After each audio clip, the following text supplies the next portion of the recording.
if I was going to do a 2-year development and fund it all myself, then I would look to be making 60 to 100% on the cash that I put in. So if you needed $1 million to do it, if you're buying in $1 million, $1.5 million site to renovate, subdivide and build, you will need about $1 million to do the whole project in cash. But you'd be looking at somewhere between a $600 to $1 million profit to make that thing worthwhile. The biggest thing with, I think some people sometimes get confused because sometimes there's debate around should you develop or should you hold? Well, they're not mutually exclusive. While I'm developing, I'm holding. A 2-year project is a 2-year hold at the same time. I think where a few people have hit a few misconceptions is they've confused rate of growth with growth. 2024 was a phenomenal rates of growth a few times. Crazy, 2% a month, 2.5% a month. That can't be sustained. If you learn how to add value to property, it will massively improve your investing. If your main strategy is buy and hold, this is a great way to manufacture equity, speed up your process, buy more properties, get more rent, whichever way you want to do it. Hedge your risk. Welcome to Perth Property Insider, where you will learn how to grow your wealth and improve your life using Perth property. Our show is brought to you by Investors Edge Real Estate, the highly rated and award-winning property management, sales and buyers agency servicing the whole of Perth. Now, here's your host, Jared Mann. G'day and welcome to Perth Property Insider. For those that tuned in to our last episode, we've got Adam Barry from Develop Capital, and he is one of the admins of Perth Property Developers Facebook group. Head on over there and join in the convos if you're not already part of the discussion. But I've got him back today. We just had so much to cover in the last episode, and I wanted to break it up and properly go into our next round of topics. So thanks for joining us again today, Adam. Yeah, no worries, Jared. That was good fun recording part 1 and looking forward to part 2. Well, we could probably talk all day and I won't, I know your time's precious. So if we go beyond this, we'll have to get you back again on the show, and I'm sure we can. Let's take insights. We'll get it done. Yeah. So look, today I wanted to go a bit more into the feasibility side and looking at how do you find sites, some of those like non-negotiables and rules you've really created for yourself. And then I thought we'd go a bit into the mindset and the decision making, because those are two really important elements that I don't think we've covered yet. I guess to dive in, what are some of your non-negotiables when you're selecting a development site? And I guess you can kind of take that question pretty openly. Like, we've spoken a fair bit about renovations in the last episode in part 1. So I think we've sort of covered that off well, but maybe go into some of the subdivision or smaller development or even larger development if you like.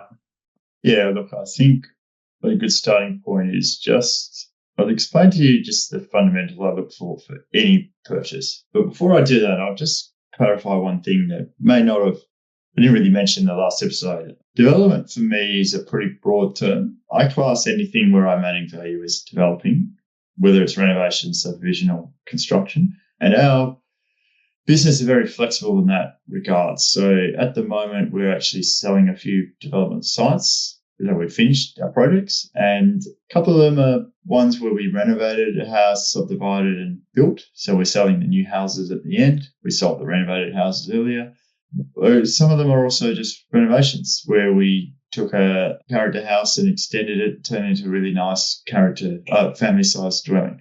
So all of these fundamentals apply. The way I look at it is, the way I approach finding sites is really, what are the markets I want to be in and what are the things I can buy that achieve my hurdle rates for development? So we danced around it a little bit in the last episode, but one thing I also haven't really said is, well, what kind of returns do you make on these things? You're going to do all the work yourself and put all the equity in, so your overall, you probably can get between 30 to 50% return on your equity per annum.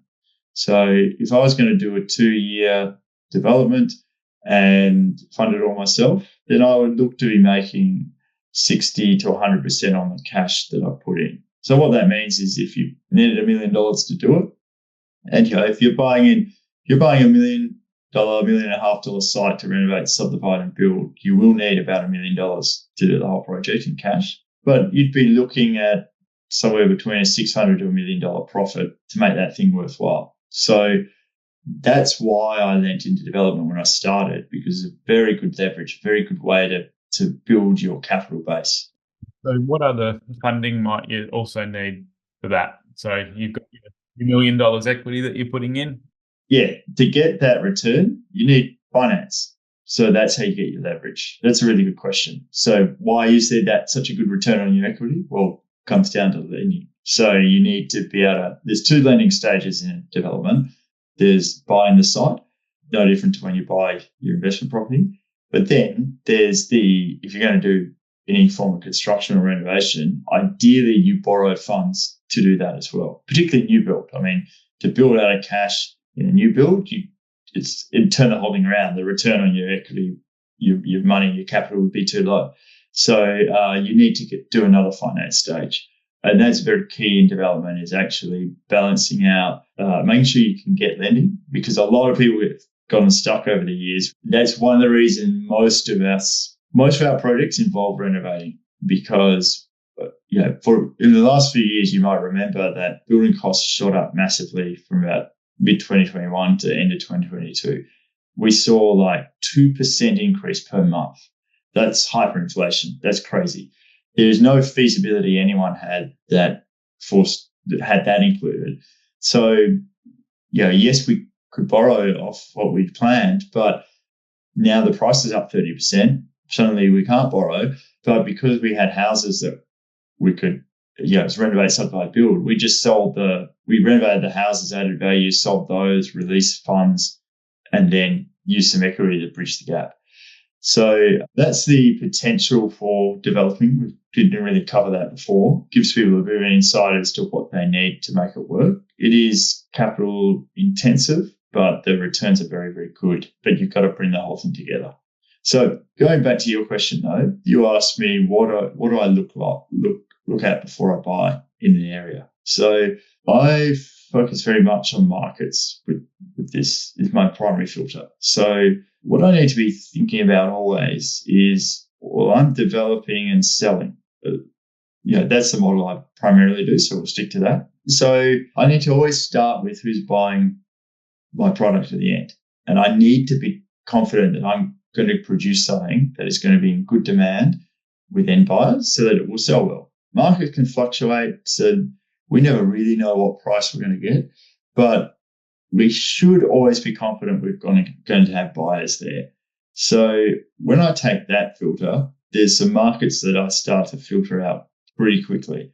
One is investors. That's not to say that investors can't pay well. It's just that if you hit a rough period where there's not much growth, which happens in all markets as we move through cycles, and it's hard to predict, otherwise everyone would just be a buy, hold, investor and make a fortune all the time.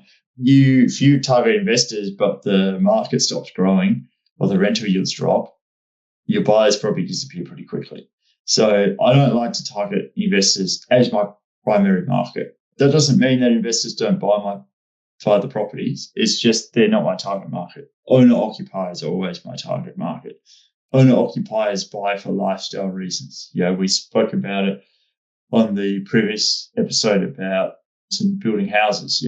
We've recently had a son in our family, so now we want to go move to a bigger house over the next few years. I'll do that whether the market's going up, down, or sideways, because it's a lifestyle thing. Owner-occupiers also buy with emotion.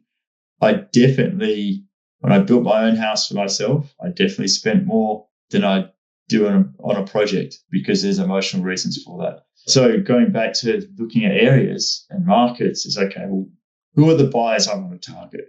And I'm very clear on this, in that I want people who have disposable income, can buy regardless of economic conditions. I'm going to get knocked around too much if the interest rates have gone up or the economy slows down. But I don't want buyers that have so much money that they can become very fickle, because that might be a bit hard for me to forecast their tastes. So I like to sell to what we would call middle class or upper middle class. People that have reasonable jobs and reasonable prospects of getting jobs if they lost their job or something. So there's always a bunch of them around, and good disposable income, but not the really wealthy person who can buy a house on a whim and suddenly decide that this mansion you built isn't in fashion and now you just can't sell it. So that's the starting point as to what I look for in an area is, okay, where are those buyers? What do they want? The next thing I look at is the value proposition to them. So I only want to develop in areas that are just in real high demand to live in. We're obviously in Perth recording this podcast. In Perth, you would say it's your inner city suburbs through to your western suburbs. Areas where places like Vic Park, Wembley, Leederville, Mount Lawley, towards the beach, Doubleview, Scarborough. These are a bunch of areas where we do projects. And what they offer is just really good amenity for the price so that people want to live there. And if the market dropped, people still want to live there. Maybe they won't pay as much as you'd originally hoped, but you can always get the thing sold. So that's very important. I need to know that I could always move my property on. The last thing then is a bit more micro, so specific to, okay, I know these sorts of areas. Well, how do I know the actual property? For that, it comes down to margin. So I spoke a bit about that on the previous call, but there's no point looking at an area where the buy and sell prices just won't ever give you a profit margin. So we do a lot of analysis around that. We also want the local market to be buoyant, ideally growing. But pre-COVID in Perth, we developed and we were happy for the market to be flat. But we need a good trend with that. We don't want stuff that is going down because it's too hard to predict when it's going to turn around. Put that into your calculations. It's too hard to factor in. Yeah, and it's actually, I've heard Steve McKnight say it a lot. Make the trend your friend is how he puts it. That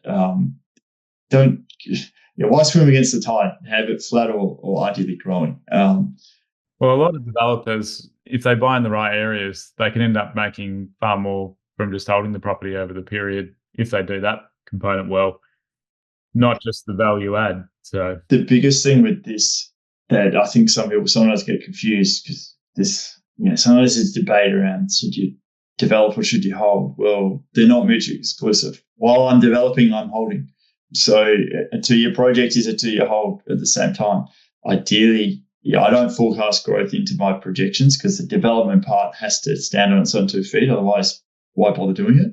But I love it when I get growth as well because that supercharges the returns. So the last thing is then, okay, the specific areas. So I spoke about the market, but then the last thing is, okay, just pull the properties themselves. So the thing that has made us the most money over the years is trying to get houses for free. That is the number one strategy and idea. If you can do that in this space in developing, you always do really well. So that either comes about from something that's so rough and run down that you buy for land value, or it comes about from, we've often bought property that might have had 2 houses on one title, or last year we bought one that had 3.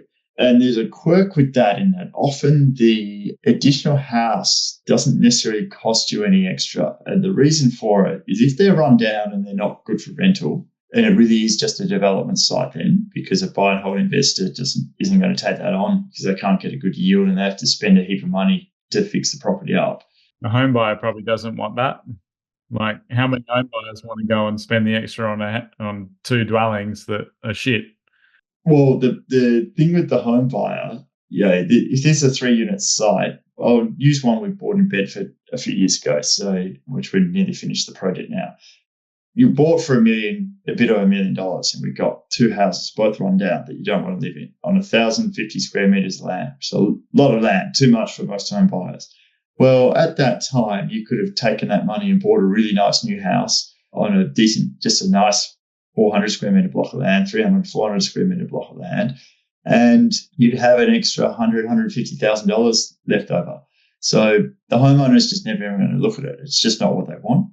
For the investor, there's no yield to be had because the rent either can't be rented or it's too poor. It's too low. And I'd imagine there's probably a bit of a barrier there with the amount of money that the typical investor might need to put in as well. So that, I think, you can use that in your favour with the type of projects that you're looking at if you can be a bit better funded and have some deeper pockets. Yeah, and well, if I was going to hold a site, I wouldn't want to hold these sites I'm buying because there's only two rental incomes, and the last bit is the vacant land that you're going to create to build. So by definition, the yield's going to have to be low because you've only got rent from 2 out of 3 components, if you want to think of it that way. So this thing will be bleeding cash, and it'd be a maintenance nightmare. Much better off to just go buy 3 good properties in 3 different markets, spread your risk, and give yourself more chance for growth. So that knocks investors out. All you're left with is developers, and most developers want to knock down, not renovate. And the reason for that is renovation is a bit fiddly, and there's not great companies, at least in Perth, and there's probably in most capital cities, there's not an abundance of renovating companies out there. This is where we found it quite hard as to who we might partner with and who's going to be willing to do it, because they prefer to work for homeowners that give them longer to spend on quoting, longer to spend on doing the job, and are probably not going to be as logically focused on returns or what they're spending on the renovation. That's where I think the majority go. And as soon as you tell them what you have in mind or what you're hoping to do, kind of no thanks is the answers that we've been getting from most of them. And that's just someone who's basically being a project manager for renovation. If you go to a builder, well, they need margin, and a renovation has a lot of unknowns in it. So they're going to have to charge probably a 50-60% markup to get a 30% tougher margin to cover themselves if they're going to give you a fixed price contract. Well, that's just not a great proposition for a lot of people. It's a very specialized thing to be a renovation builder, and there's not a lot of them around, and they need to charge a lot, which means that they typically do your higher end, your upper middle to upper houses, because that's where the economics work. And they're going to be a low volume proposition as well, because there's a lot of supervision that goes into a renovation. So most developers are going to therefore knock things down. So we tend to find that we can get the sites for about the same as the site that didn't have the house on it, sometimes less, because you could make an argument that, well, that second house is going to be an extra 50, 60,000 to demolish. So it's not as good. So that's a big thing we look for in sites is free house. Another thing we've done, which you're quite familiar with, it's in your neighborhood. We've bought a church that we're renovating at the moment. We've basically got that for land value and it's got about 400 square meters internal of building, which we're turning into 2 separate dwellings because, again, no one wanted to. You couldn't live in a church. It's not a house. So that knocks out anyone other than developers. And then it's a lot of money to knock that down and have the land. And there was a heritage listing or is a heritage listing on the part of the building. So you need to retain it anyway. So that's one big thing we look for. And then other things are non-negotiables. I won't buy on a busy road unless there is something that offsets it, so I feel that it is a happy, an appealing place to live. So we do have a site in Mount Lawley we're selling at the moment that is on a bit of a busier road, but it's not one that takes a lot of trucks and things through. It's just car traffic, and the site slopes down away from the road. So the new houses we're selling at the back, and there's sort of a city aspect on that drop. So it's a very, very pleasant place. And when you're at the back, it's quite quiet with privately set back. And so, but as a general rule, I won't do busy road, and I won't do really busy road like Beach Highway or Shepparton Road, Vic Park. That's just a no-go because you're just buying a real big objection for every single. It's really hard to factor in how much that can hurt your price too. So as an agent, when I'm appraising them, we try to get a good idea as to what that location's going to do. But what we can't account for is when we have a great location, it's much easier for us to create competition, bid people off against each other. And instead of looking at just logical prices of what we might get, we're then getting super emotional prices. And that's where it'll blow out positively on your feasibility, and we can far exceed what might have been planned for. Whereas on the other side, the market, if it turns, those negative aspects become they then become non-tolerable, and people aren't willing to trade off anymore. So what's in your feasibility suddenly then becomes way less because just to find a buyer that's going to put up with that negative, and we can't create competition because we probably end up having one offer or two offers if we're lucky. Still, if you've got a good agent to still manufacture that competition, but much, much harder. Yeah. So look, that's basically what we're looking for. Is we need good areas with good fundamentals. We need good areas. We need to identify the buyers that we want to target so that there's always some level of demand. We then want areas with good fundamentals for those buyers in terms of their livability, and we're targeting owner-occupiers. Then we want to find great sites that offer us extra value that we're not having to pay for. And then we do the work through the development, and that's how we make the profit. We realize that value, and then we have the uplift. So do you have a bit of a checklist that you work through for your due diligence, or are you just, I presume you have something that you've put together over these years? Yeah, that's a great question. So I think something else you'd asked me before was about risk. So risk the way you manage risk in a development is fundamentals around selection, like I said, and market. Then as you go to buy, you need to make sure that you thoroughly check what you're buying so that it is what you think it is. Due diligence is crucial. We do due diligence on every project before we settle. And what we aim to do is go through and check all the main assumptions, the things that could derail us. So we have a very thorough process. And I'll give you a quick rundown as to how it works, if you like. Yeah. Just real quick before we continue on with the episode, are you getting my email updates yet? If you're not, you're missing out on our suburb intelligence reports, which we tailor and prepare for your individual suburbs of interest, showing advanced stats and insights. Must get onto those.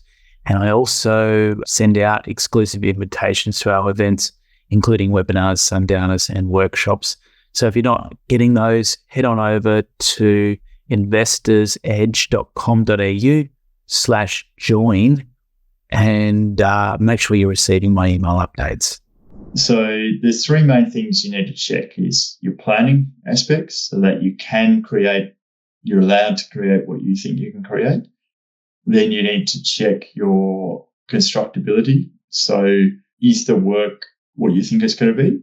And from that, you can then check your price. And once you've done that, you should have a pretty good idea that, yes, if we could do this thing instantly today, if you've already checked your market before you put your offer on, then we'd sell it for what we think and we'd make the profit that we'd make. And there shouldn't actually be any real question around that if you've done this well. So for planning, what we do is we get a survey done. We get our town planner to assess the planning code there and explain all the restrictions around dwellings and design. Then we get our designer to do a concept sketch of what we're going to create, particularly for the new builds. So now we know how big they're likely to be. And everything has to be low risk. They're not 100% with planning. However, we're lucky in WA that we do have a minimum code that deems a comply provisions so that if you stick to that and you're respectful for any local planning policies that might vary them, then you will get an approval without too much issue. And, at worst, you go to SAT and you would get your approval. But that's very rare. I've never gone to SAT in a development in WA. That's the administrative tribunal where you would appeal if the local authority wasn't giving you what you wanted. So that's how we'll check planning. We now know, okay, we've got these concept sketches that show how big the thing's going to be and that it can be built under the code. That then allows us to go and check cost and constructability with the builder and the renovation team. Now we get a cost estimate that's pretty good, probably within 5 to 10%. Now we can go and check our feasibility and do a double check that what we can build is actually what we thought we would in terms of the sale price and adjust that if required. So when you add all those things together, you've actually just removed most of the unknowns from the project. So it's actually pretty straightforward. The challenge is having the team and the process put together so you can actually run that in a quick period of time. Well, that's it. Like, how do you condense that so that you can make a buying decision if a property's just come on the market and it's in a upward trending suburb? Like, how do you do that? How do you get So is that where the skill is? yes, there's a skill around. We could do a podcast on negotiation, but just quickly, the key is, one of the big keys of these things is overall, the best deals are the deals that everyone else overlooks. So straight away, if I'm buying something and competing with multiple other offers, I've probably got an issue that I'm not likely to get it at the price that works. And as I said, I don't go in. Lowballing isn't part of my strategy. That is a strategy some people do that buy really well. They just didn't realize that value that they created, but that's not what we can. That's not what I lean into. I just like to find a market price that works well. But as you said a minute ago, in a hot market, there's the market price, then there's the price that comes from the competition. So it's not that often that I end up buying something that has a lot of competition. I'm usually buying something that looks pretty grim. So that helps me to begin with. Sounds like you're finding those quirks as well that put off buyers and have a very thin sort of buyer pool for who might be interested, from what you were saying earlier. That's right. And so 9 years out of 10 in a market, I've got flexibility where I can put a DD clause, a due diligence clause on. And a due diligence clause, there's a standard REWA one that I use. It's standard, so therefore everyone knows that it's a valid clause. Drafting can trip people up in offers. It's a risk where you could shoot yourself in the foot, or the agent could shoot themselves in the foot. So that takes the risk out of it. We're just using the standard one that's already been vetted. And what it really does is you define a period of time. We usually go for 3 weeks, and we're allowed to do whatever checks we want, more or less, under it. We pay, though, so it's all on our cost. That's only fair. And if we don't confirm that we're going ahead with the deal before the clause ends, the time period in the clause ends, then the deal lapses. So that's a really good thing to use. That allows us to go in there and do what we need to do. And we just explain to the agents why we're doing it. That's probably the biggest thing, is if they're selling a property that's got problems, which is really what I'm describing, it's not that unreasonable to say, look, we just want to go in and check that this thing is what it is. And now there's a few common objections you'll get from that. One is time. So, okay, we've got this offer, but you've got 3 weeks here and you can pull that for any reason. So it's not really under offer. We're taking it off the market for 3 weeks. Well, the owner's worried, is that going to come together? Or, I've spent marketing money, I'm coming off market, potentially they're going to go stale. Yep. So look, there's a few ways to deal with that objection. Firstly, I'm a professional, I run a company, so that helps a lot too, to convey that I do this all the time. I very rarely pull out a due diligence, but I have to check, because this is a big thing we're doing. We spoke earlier about how much money is involved. I'll explain that to agents. They don't necessarily realize that development is you're making a decision to invest millions of dollars into a project through finance and cash.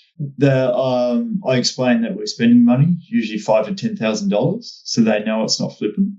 We're doing actual due diligence. And then in terms of the time thing, well, I have no issue if you want to keep marketing the property. That's one thing they can do if they want. They don't have to say it's under offer on their advertising. Also, we've probably bought something that's been on the market for a little bit of time, so that also helps. Have other buyers probably at that point, and it's kind of probably a bit of a Hail Mary that, hey, if Adam goes ahead and buys this, he's going to still pay a fair price by the sounds of it. You're not trying to screw people down and pay a way below market price, but you're just looking for a fair price. They're probably, with the time that it's been on, they're probably staring down another price adjustment or two if Adam doesn't work out in proceeding. Or their listing's running out. Yeah, we like properties been on the market for about 2 months because the listing period's ending. So that's not just for the agent, but also the owner. Pretty disheartening if you put something up for sale for a reason, and it's going to be pretty disheartening if you're actually looking at maybe not selling it now. And then the last big objection is, okay, what if you find something, you're going to turn around and try and chisel me, or you're just doing this as a tactic. Well, often we're happy to write in, we're buying it as is. If we find something, we know this thing needs renovating, we find something, it's just adjusting our costs. The only time we would change it is if this building is fundamentally not what it appears to be, which frankly would be picked up in the structural inspection anyway, which people are going to put on. So that stuff works really well 9 times out of 10 markets. The market where you've got to be realistic and adjust is what we had in Perth last year, where prices are growing 2% a month. You're not getting a DD clause on anything, and you're probably not buying anything that doesn't have competition because we had such a shortage of property. In that case, you have to pick your own risk tolerance and figure out what to do. I'll tell you what I did. I'm not telling you to do it. Take your own advice. I only did this with my solicitor's advice. But I put offers in with 60-day settlement, not subject to finance, not subject to due diligence. But I would have permission to do inspections. And the reason I give for that is that we want to get moving on our planning of applications and so on. And also we're a professional company. We have internal reports and things we need to generate. So we've got to go in and get this thing sorted out. What is the risk there? I'd still do due diligence. If I found that the property was fundamentally a problem, then my risk is, well, I've got an unconditional contract. What happens if I pull out? And it's not just giving up your deposit, by the way, if people don't know about this. It is, if you said you're buying it for $1 million and you pull out and they resell it for 800, then they can sue you for the difference, which is 200,000. Especially now that you might have uncovered a big problem that everyone wasn't aware of. If the agent then and the seller then become aware of it, then they have to disclose. So, yeah. They really need to factor that into the price that they go back to market with. So there is a risk there for you, the original purchaser. Yeah. So firstly, for me, just, I'm not sharing anything with them for that reason. And also they didn't pay for it. I can make whatever reason up for why I don't want to proceed with the settlement. In a hot market that hot, what is the chance of it being resold for less than what I was buying it? Very low. The other thing is how I structure my developments and mitigate risk. So that's the thing to talk to a lawyer about. I'm not going to go deep into it, but buying in a company, my liability is limited to the value of my shares. Shelf company doesn't have much assets. No sane lawyer would ever tell them to pursue legal against a company with no assets. They'll keep the deposit and have to move on, and that'll be that. And if they did sue you, yes, you'd have to put it into administration, but there's some hedge there. So that's basically how we get DA clauses on. I guess you'd take those extra risks, but the backdrop is that the market's increasing month on month. Even before you settle, it's probably going to be worth more than you originally paid in that kind of crazy conditions. And that insulates you. That's the insulation. Whereas... and also I've been doing this for 15 years. So the chance of me, due diligence is something I always do because you could always miss something, but I haven't pulled out of a project with DD since about 2016. So, but that's because I'm doing the same sorts of projects over and over. If I was leaning into a new type of project I hadn't done, then there's no way I'd buy the way that I just said. Awesome. Well, I think we've really covered that decision making, that sort of feasibility. We could go, so that's the rabbit hole. Yeah, definitely. So I will park that, maybe revisit it again later, but tell me a bit about some of your mindsets and decision-making around stuff. Like what role does mindset play in being a successful developer? Look, I think mindset plays a crucial role in anything that requires judgment, and developing requires a lot of judgment. So the fundamental challenge with development is I'm buying in today's market and I'm selling in a future market. And I have no certainty around what the future will hold, which is why you've probably picked up on some of that through what I've been talking about. Risk mitigation is very important for me. Good fundamentals, multiple exit points, doing a thorough due diligence.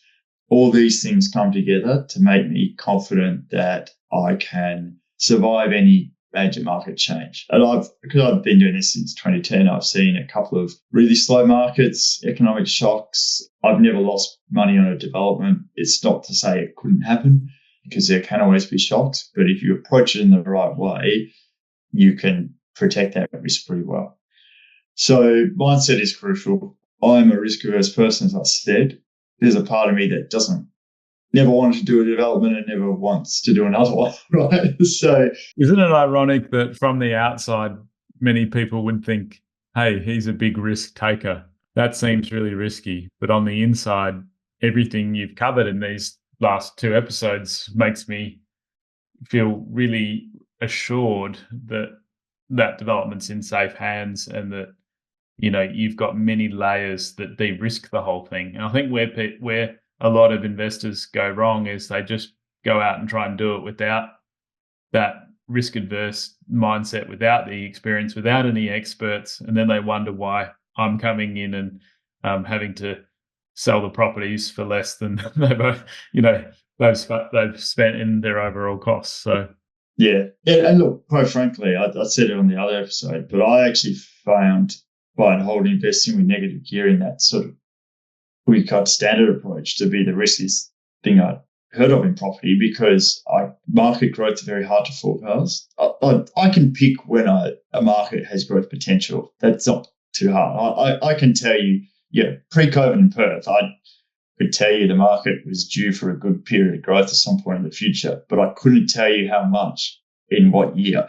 Well, thankfully, data and algorithms have gotten so much better, in the 17 years that I've been doing it. Oh, they have, for sure. The methodologies are good, but still, it's still very hard to say in the short term. You make a placement where you should be pretty confident it will grow, and you should know a range.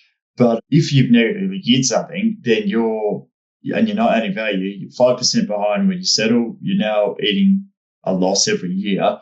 That's just created a liability. It is a different mindset, isn't it? You have to be focused on, for me, I'm holding this for the long term, looking at what those returns are on average over the long term, and looking at the power of compounding and both your rents and your sale prices. It's hard when you're impatient, you're starting out, you need things to work in the short term, and you've got bottlenecks and you don't have cash to chunk up into having greater assets. And so. Yeah, exactly. When you've got a good capital base, investing is a great thing, because you, as you said, compounding averages of long term, you will get the growth, can spread the risk because you've got the capital base. I don't know how we got down this rabbit hole. We're supposed to be talking about mindset, but I think what I would say then with mindset, it is a discussion all on itself, but I think you should be conservative with an optimistic disposition. So, as you said, the way I look at it is all about risk mitigation. What could go wrong? How do I mitigate that risk? But I am still optimistic in that I wouldn't do a deal otherwise. That's very important. Just know that the leverage under development is fantastic, but leverage cuts both ways. It leverages a positive outcome and leverages the negative outcome. So that's probably the crux of it with the mindset, is just respect that. Know that if you're new, or at any stage really, there's a lot of things you don't know. Build your team and have the experts there and let them advise you, and then it should work out pretty well as long as you stick to those things. Yeah, awesome. So, want to chat about the future outlook and get some final advice from you before we wrap. So, where do you, I guess, see the biggest opportunities in development over the next few years, especially here in WA? Things are a changing and exciting market. Our listeners are pretty tuned in on what's happening because I keep them updated on that. But where does that market meet opportunity for you? Look, I'm still very optimistic on Perth's market. I think where a few people have hit a few misconceptions is they've confused rate of growth with growth. So 2024 was a phenomenal rates of growth, but that was, as I've said a few times, crazy, 2% a month, 2.5% a month. That can't be sustained. There's still a lot of areas with property shortage that are growing. And I think fundamentally in Perth, it's the thing that we've got about half the number of listings on the market overall from what is a balanced market. So we're so far even from balance that there is growth opportunities on a micro level. As a developer, I'm only buying one site, I'm only selling into one market.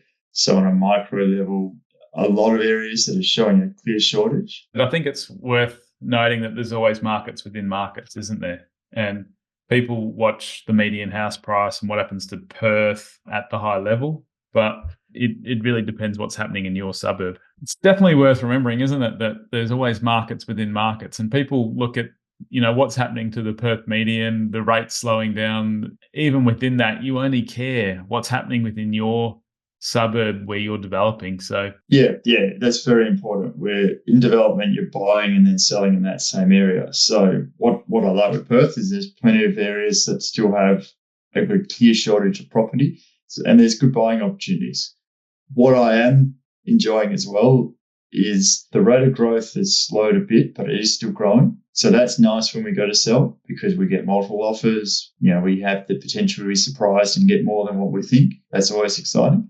When it goes to buy, though, I'm not competing with 10 other people like I was last year. So that balances it out. So, look, you're definitely more of a market guru than me, but my view of the Perth market is it's going to take a while for this supply-demand imbalance to turn back to balance. So we're still buying in Perth. We like Perth.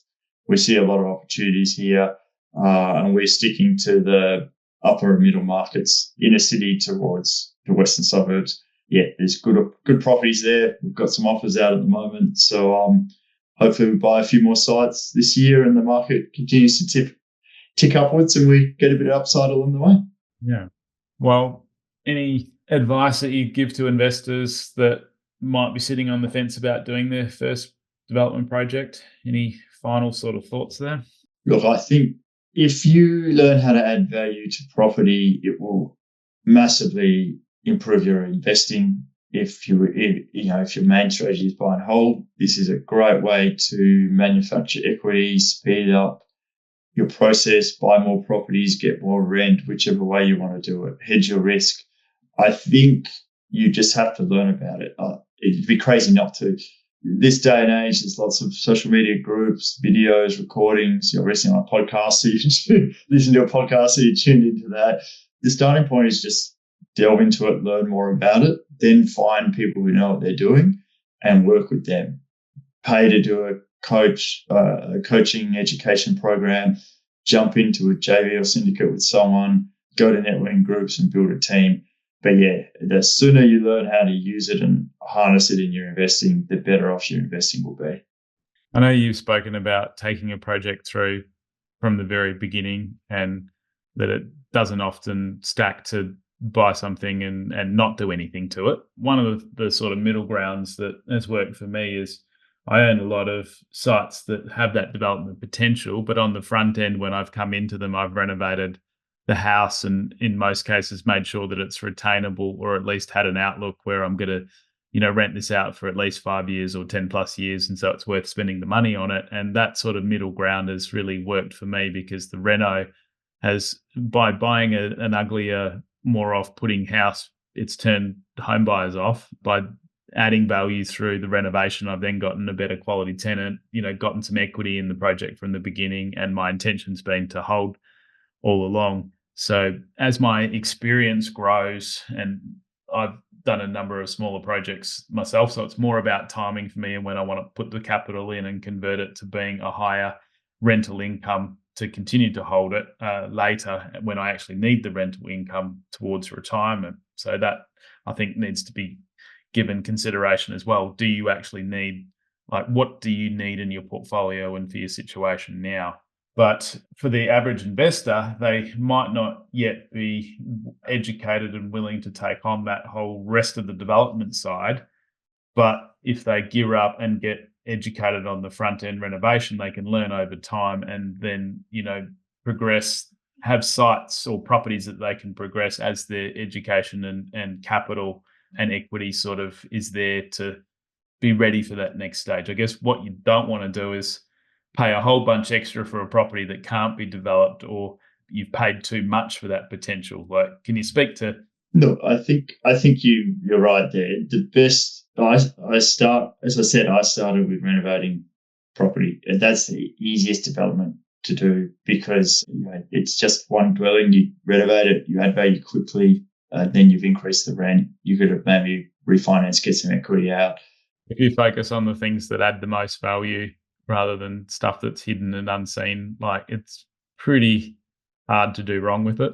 Like, yeah, it's nice the margins there. Like we said on the last episode, 35-40%. Well, if you're going to hold it, you don't need 35-40. You might only need 25-30% uplift, and then you're fine. So that's a really good starting point. Or if you haven't already owned a property that might have been rezoned or what you're talking about, this is perfect. What have you got in your existing portfolio, as you said? Yeah, sell off the backyard or build on the backyard and sell it. That's another nice way to start. PPOR as well. Don't underestimate that. A lot of people do that.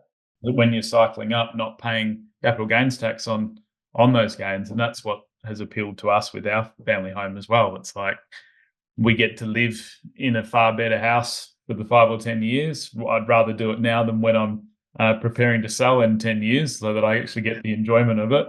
And I just can't help adding value where I see it too. Exactly. And the thing is, stamp duty, you buying a block of land and building, you pay stamp duty on the land only. Or if you're going to renovate, you've paid stamp duty on the lower purchase price. Now you spend the money to renovate and you end up with the finished thing that has a higher value. So, yeah. And when building costs were going so rampant, I just looked at what would it be for me to go and buy a block of land and build the same house, get it to that end outcome. And there was a big disparity of margin there. Exactly. We bought a lot of renos sites at that time for partly that reason. We knew the market would go up, and it did. Plenty of ways to get started. So I think for everyone, dip your toe in, do it wisely, and it's just going to give you a better outcome than not adding value.